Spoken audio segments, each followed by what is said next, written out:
The second-hand fashion business is growing in Singapore, with one retailer reporting revenue growth of as much as 40% a year. And the market is broadening beyond its traditional base of women and younger shoppers, with retailers seeing strong demand for menswear. Eugene Chow has more. For some shoppers, what's old is increasingly what's new, and the business of selling someone else's unwanted clothes is growing.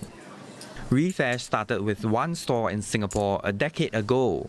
It now has 17, and the company says its revenue is growing by 30 to 40% a year. Customers that are driving this demand will be namely the younger consumers like our Gen Zs, who are always looking for something different that can be easily accessible at the store. And of course, there's also price-sensitive customers like our housewives that are looking for something that will not break their bank.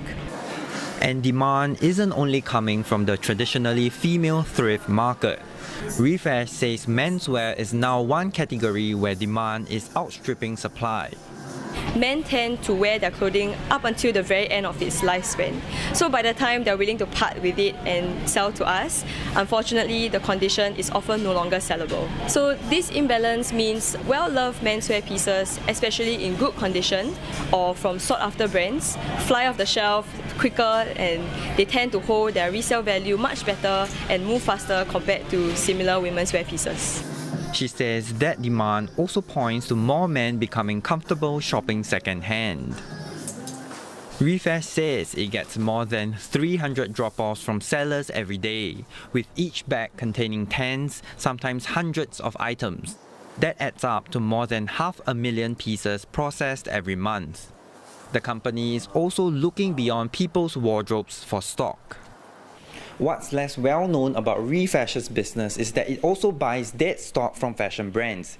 These are pieces that can no longer be sold or come from labels that have since folded. Every item you see here gets a new lease on life when it's purchased. And it's not only homegrown firms betting on resale. Japanese chain Second Street opened its first Singapore store last year. It already has 3 and is planning to expand. We plan to open around 2 to 4 stores outlet each year, with the goal of operating approximately 14 to 15 stores by the financial year 2029. In the long term, we believe Singapore has the potential to support around 30 stores. Second Street says its Singapore customers tend to skew younger. For them, Pre-Loved offers more variety at lower prices. But retailers say its appeal is also widening. Second-hand fashion is becoming less about necessity and more about value, quality, and style, helping to shed an old stigma that it's only for people who can't afford new. And that's helping turn such fashion into an increasingly mainstream choice.